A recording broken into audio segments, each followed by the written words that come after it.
नमस्कार dear students and parents. मैं आपको आज इस वीडियो में बताने जा रहा हूं जो हमारा पीएम श्री स्कूल्स का एडमिशन टेस्ट होता है उसका सिलेबस। इसमें मैं आपको क्लास 6, क्लास 9 और क्लास 11 के एडमिशन टेस्ट के सिलेबस के बारे में बताऊंगा। तो दोस्तों प्लीज़ अगर आप हमारे वीडियो पे नए आए हैं तो प्लीज़ हमारे वीडियो को लाइक करिए, चैनल को सब्सक्राइब करिए। दोस्तों ये सेशन 2026-2027 के लिए सिलेबस होने वाला है। दोस्तों ये ऑफिशियल नोटिस का सिलेबस है। मैं आपको दिखा देना चाहता हूँ, बहुत बच्चे सोचेंगे कि मैं ऐसे ही दिखा रहा हूँ। आप देख सकते हैं यहाँ पर जो ऑफिशियल नोटिस है ये दिल्ली गवर्नमेंट की उसका सिलेबस है। दोस्तों ये ऑफिशियल नोटिस 6 मार्च को 2026 को रिलीज की गई थी। ठीक, यहाँ पर आप देख सकते हैं डेट यहाँ पर साफ साफ लिखी गई है और यहाँ पर आप देख सकते हैं पूरा ऑफिशियल नोटिस है, सर्कुलर है। ठीक, 2026-27 के लिए यहाँ पर देख लीजिए साफ साफ लिखा है 2026-27। आप 2025-24 से मत देखिएगा, वैसे ही लिखा गया है रेफरेंस के लिए। ठीक, लेकिन यहाँ पर आप देखेंगे तो एडमिनिस्ट्रेशन फॉर 2026-27, तो 2026-27 के लिए यानी कि 2026-27 में जो आपका एडमिशन होगा उसके लिए कौन सा आपका दोस्तों सिलेबस होगा पीएम श्री स्कूल्स के लिए, उसको मैं आपको बताऊंगा। यहाँ पर देख लीजिए साफ साफ लिखा है सेशन 2026-27। तो दोस्तों आइए पहले देखते हैं क्लास 6 के अपने सिलेबस को। अगर आपने अभी तक हमारे इस चैनल को सब्सक्राइब नहीं किया तो प्लीज़ हमारे चैनल को सब्सक्राइब करिए और हमारे वीडियो को लाइक करिए। दोस्तों करेक्शन विंडो ओपन हो गई है, कब तक ओपन रहेगी, यानी कि जो आपका अप्लीकेशन फॉर्म है उसका करेक्शन विंडो ओपन हो गई है, और तो कब तक ओपन रहेगी और कब बंद होगी उसकी जानकारी के लिए आप डिस्क्रिप्शन बॉक्स में दिए गए वीडियो के लिंक पर क्लिक करिए और वहाँ से सारी जानकारी हासिल कर लीजिए। तो आइए आपको इस वीडियो में बताते हैं क्लास 6 का सिलेबस, फिर 9th का, फिर 11th का। दोस्तों क्लास 6 के सिलेबस में आपसे पहले पूछा जाएगा हिंदी। हिंदी में जो आपको पूछा जाएगा वो हिंदी में पूछा जाएगा आपका अपठित गद्य और पद्य पर आधारित प्रश्न और हिंदी व्याकरण। यानी कि दोस्तों इसमें आपको दो मतलब ऐसे पद दिए जाएंगे और एक गद्य दिया जाएगा। गद्य का मतलब क्या होता है, एक में कहानी रहेगा और एक में आपका कविता रहेगा। तो आपको कहानी और कविता को पढ़कर कुछ प्रश्न दिए रहेंगे, उनको हल करना रहेगा। एक कहानी और कविता अपठित होते हैं। अपठित का मतलब ऐसा है जिन्हें आप हो सकता है पहले ना पढ़े हो। ठीक, यानी कि जब आप अभी तक नहीं पढ़े हैं कविता या ऐसी कोई कहानी, उसी को क्या किया जाएगा, आपको दिया जाएगा और उसको पढ़ के आपको कुछ प्रश्नों के उत्तर रहेंगे, उनके उत्तर को आपको देना रहेगा। और इसी के साथ साथ आपसे हिंदी व्याकरण के बारे में पूछा जाएगा। हिंदी व्याकरण में आपका जनरली पूछा जाएगा जैसे शब्द क्या होते हैं, वर्ण क्या होते हैं, ठीक, संज्ञा सर्वनाम, यही यही सब चीजें पूछी जाएगी। ठीक, तो क्लास 6 में आपका पहले हिंदी का जो सेक्शन रहेगा हिंदी में ये आएगा। उसके अलावा आपका जो इंग्लिश है, इंग्लिश में भी सेम चीजें आएंगी। आपको जो पूछा जाएगा आपसे reading comprehension question based on unseen passage and prose. Unseen passage मतलब वही होता है कोई ऐसा पैसेज दिया जाएगा जिसमें स्टोरी या कोई डाटा होगा। ठीक, अनसीन जिसे आप पहले कभी नहीं सीन किए होंगे, पहले कभी नहीं देखे होंगे। और एक ऐसी कविता होगी, प्रोज मतलब कविता, पोएम बोल सकते हैं आप उसको, जिसको आपने कभी पहले नहीं पढ़ा होगा। उस पर आपसे क्वेश्चन पूछे जाएंगे और इसी के साथ साथ आपसे ग्रामर और उसके जो यूजेस हैं उसके बारे में क्वेश्चन पूछा जाएगा। ठीक, तो आपका ये हिंदी और इंग्लिश का सिलेबस हो गया। अब आइए जानते हैं आगे इसमें क्या पूछा जाता है क्लास 6 के सिलेबस में। इसमें आपसे पूछा जाएगा जनरल अवेयरनेस। पहले तो आपसे हिंदी पूछा जाएगा, फिर इंग्लिश, उसके बाद आपसे जनरल अवेयरनेस। जनरल अवेयरनेस में से our senses, food and nutrition, balance diet क्या है, कौन कौन से फूड से क्या न्यूट्रिशन मिलते हैं, ऐसी चीजें, और फैमिली और कम्युनिटी। इसके अलावा इंपॉर्टेंट डेट्स और इवेंट्स, जैसे इंपॉर्टेंट डेट्स क्या हो गए, रिपब्लिक डे कब होता है, चिल्ड्रंस डे कब होता है। ठीक, ऐसे जो डेट्स हैं और जो इवेंट्स हैं इनके बारे में पूछा जाएगा आपसे। उसके अलावा India, state, capital, culture, symbol, तो आपसे पूछा जाएगा इंडिया के जो स्टेट हैं, कितने स्टेट्स हैं, उनकी कैपिटल क्या है। ठीक, इंडिया के जो सिंबल्स हैं इंपॉर्टेंट वो क्या है, ये सब चीजें पूछी जाएंगी। ठीक, आपसे उसके अलावा आपसे famous personalities, leader, sport, scientist, यानी कि जो फेमस पर्सनालिटीज हैं, कुछ जो फेमस लोग होते हैं, लीडर्स होते हैं, जैसे कि जो स्पोर्ट्समैन होते हैं या जो साइंटिस्ट होते हैं, यानी कि इन सभी के बारे में आपको थोड़ी थोड़ी जानकारी होना चाहिए। जो फेमस पर्सनालिटीज है जैसे कि एपीजे अब्दुल कलाम हो गए, ठीक, मदर टेरेसा हो गई, ऐसे सब लोगों के बारे में शायद इसमें पूछा जाएगा। क्योंकि यहाँ पर लीडर्स, स्पोर्ट और साइंटिस्ट दे रखा है, तो यहाँ पर लीडर्स कैसे होंगे, जो हमारे देश के लीडर्स हैं, स्पोर्ट्स पर्सन जो हमारे देश के हैं।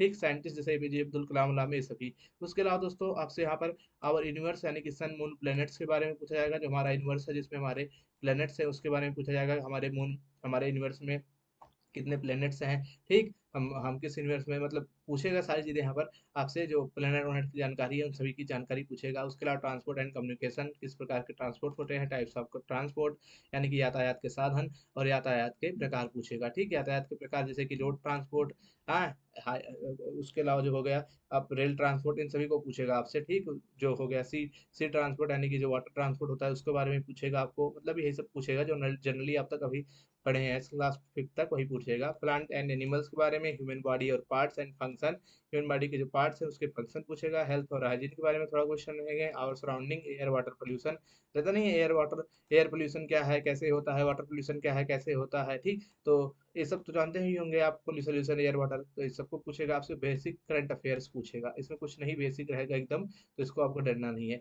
ठीक, अब आपका 3 चीज हो गया, आपने यहाँ पर देख लिया जनरल अवेयरनेस का सिलेबस। जनरल अवेयरनेस के बाद आपसे मेंटल एबिलिटी पूछेगा, इसमें वर्बल और नॉन वर्बल रीजनिंग रहेगा। उसके अलावा आपका रहेगा अगला न्यूमेरिकल एप्टीट्यूड। न्यूमेरिकल एप्टीट्यूड में क्या रहेगा, देखिए यहाँ पर जो न्यूमेरिकल एप्टीट्यूड है, इसमें आपका basic arithmetic including fundamental operation number system. यहाँ पर मतलब इसमें थोड़ा बहुत आपसे क्या पूछा जाएगा, जो आपका अर्थमेटिक है, यानी कि थोड़ा बहुत यहाँ पर मैथ से आपसे गणित पूछी जाएगी, जैसे नंबर सिस्टम के बारे में पूछा जाएगा। ठीक, उसके अलावा आपसे पूछा जाएगा measurement, parameter, area, data handling, function, fraction, decimal, factor, multipliers, जो टॉपिक्स हैं, जो मेन मेन टॉपिक यहाँ पर दिए गए हैं, प्रॉफिट लॉस, बेसिक ज्योमेट्री, इन सबको आप तैयार कर लीजिएगा, इन्हीं सबसे क्वेश्चन पूछा जाएगा। जो यहाँ पर टॉपिक्स दिए गए हैं ना, डेसिमल, फैक्टर्स, इन सबको जरूर आप पढ़िएगा, प्रॉफिट लॉस, ठीक, मल्टीप्लाइज और फैक्टर्स, ये सब क्वेश्चन क्या होंगे, इनसे डायरेक्ट क्वेश्चन आपसे एग्जाम में पूछे जाएंगे। ये था हमारे क्लास 6 का सिलेबस, आप देख सकते हैं। अगर आप स्क्रीनशॉट लेना चाहते हैं तो आप स्क्रीनशॉट भी ले लीजिए, इसका ले लीजिए स्क्रीनशॉट अगर आपको लेना है। अब आइए देखते हैं अपने क्लास 9th का आप सिलेबस। क्लास 9th का सिलेबस हमारा यहाँ से चालू होता है। क्लास 9th में हमारी हिंदी नहीं पूछी जाती है, हिंदी ग्रामर नहीं आता है, यहाँ पर सीधे इंग्लिश लैंग्वेज पूछा जाता है। तो आपको एक छोटा सा बेनिफिट मिल गया, यहाँ पर थोड़ा आपको कम पढ़ना पड़ेगा। लेकिन क्लास 9th में भी वही पूछा जाएगा आपका, जो क्लास आपके 6 में पूछा गया, मतलब लेवल अलग रहेगा लेकिन चीज वही रहेगी, reading comprehension, question based on unseen passage and prose. यहाँ पर भी आपसे अनसीन पैसेज आएगा और एक प्रोज आएगा, मतलब एक अनसीन पैसेज रहेगा जिसे आपने अभी तक नहीं देखा है, और एक कविता रहेगी। कविता मतलब एक पोएम रहेगी। उस अनसीन पैसेज को पढ़कर और उस पोएम को पढ़कर आपको क्या करना होगा, क्वेश्चन रहेंगे कुछ, उसका आंसर देना होगा। इसके अलावा ग्रामर एंड इट्स यूजेस, यानी कि ग्रामर पूछा जाएगा आपसे, जो इंग्लिश ग्रामर होता है, नाउन, प्रोनाउन, एडवर्ब, ठीक, ये सब पूछे जाएंगे। पार्ट ऑफ स्पीच उसको जिसमें पूछा जाएगा, ठीक, और उसके यूजेस पूछे जाएंगे, आर्टिकल वार्टिकल जितने रहते हैं। तो ये आपका इंग्लिश का सिलेबस हो गया। उसके बाद आपका चालू होता है जनरल अवेयरनेस। जनरल अवेयरनेस से आपसे क्या पूछेगा, क्वेश्चन विल बी मतलब इवैल्यूएटेड अवेयरनेस एंड, मतलब जितना भी क्वेश्चन है जैसे सोशल साइंस और करंट अफेयर्स रिलेटेड थोड़ा बहुत उसे आपको पूछा जाएगा। ठीक, मतलब कंटम्प्रोरी थोड़ा वर्ड से आपसे जो जानकारी है, जो मतलब आपके एक उम्र के बच्चे को होनी चाहिए, जो क्लास 9th में पढ़ रहा है, जो स्टूडेंट, उसकी उसको जो जानकारी रहनी चाहिए अपने आसपास की, सोशल साइंस की, करंट अफेयर्स की, जो आसपास चल रहा है उसकी जानकारी जो रहनी चाहिए, उतनी ही पूछी जाएगी, ज़्यादा इसमें हाई फाई नहीं पूछा जाएगा। ठीक, उसके अलावा आपसे मेंटल एबिलिटी में पूछा जाएगा, verbal and non verbal reasoning. उसके बाद आपका साइंस का सिलेबस है। यहाँ पर साइंस का सिलेबस वही है जो आपने अभी क्लास 8th में पढ़ा है, जिसमें फिजिक्स, केमिस्ट्री, मतलब केमिकल जो है, बायोलॉजिकल वर्ड्स जो है, सब मतलब यही पूछा जाएगा जो आपका क्लास 8 तक आपने भी पढ़ा है साइंस में, वही पूछा जाएगा क्लास 8 लेवल तक। उसके अलावा मैथमेटिक्स है। मैथमेटिक्स में क्या रहेगा, मैथमेटिक्स में वही रहेगा दोस्तों जो आपने अभी तक क्लास 8 में पढ़ा है, उसी के बराबर। ठीक, अब आपका एक क्लास 9 का सिलेबस था। क्लास 9 का सिलेबस आप यहाँ से इसका स्क्रीनशॉट ले सकते हैं। इसमें 5 चीज़ें हैं, पांचों को मैंने आपको बता दिया, स्क्रीनशॉट ले लीजिएगा, स्क्रीनशॉट लेना है। अगर नहीं लेना है तो कोई बात नहीं, आइए आगे बढ़ते हैं। आपका अगला हो गया दोस्तों, आपका अगला है क्लास 11 का सिलेबस। क्लास 11 का सिलेबस में है दोस्तों लैंग्वेज।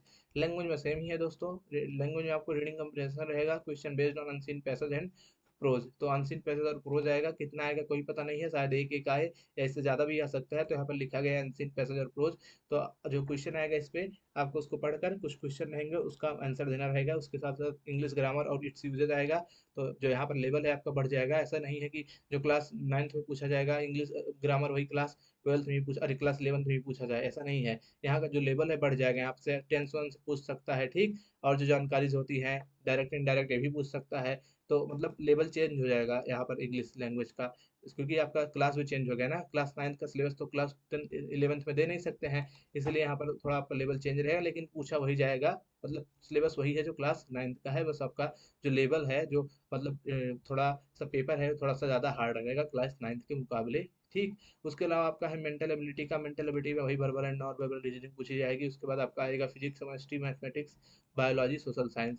तो इसमें जो जो आपने लिया है क्लास 10th और क्लास 11th में, जो आपने पढ़ा है अभी तक, वही पूछा जाएगा। मतलब क्लास 10th में जो आपने पढ़ा है उसी को अकॉर्डिंग आपसे क्वेश्चन पूछा जाएगा क्लास 11th के एग्जाम के लिए। और इसमें जो ह्यूमनिटीज़ वाले हैं, तो ह्यूमनिटीज़ वालों के लिए ह्यूमनिटीज़ से क्वेश्चन पूछा जाएगा। मतलब जो आपका सोशल साइंस है उसका नॉलेज चेक किया जाएगा आपसे।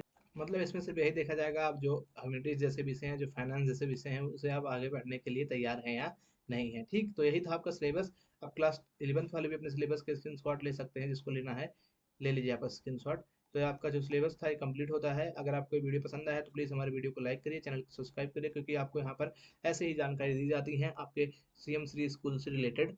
दोस्तों अगर आपको नहीं पता है तो आपकी करेक्शन विंडो ओपन हो गई है 10 मार्च से, और ये जो करेक्शन विंडो है आपकी ओपन रहेगी 13 मार्च तक शाम 5 बजे तक। अगर आप उसकी फुल डिटेल वीडियो देखना चाहते हैं कि आप कैसे करेक्शन करेंगे, क्या क्या करेक्शन कर सकते हैं, तो आप इस वीडियो के डिस्क्रिप्शन बॉक्स में जा सकते हैं। वहाँ पर आपको एक फुल वीडियो दी गई है उसकी रिकॉर्डिंग, तो आप उसे देख सकते हैं। आपको मिलते हैं किसी अन्य वीडियो में, तब तक के लिए दोस्तों पढ़ लो।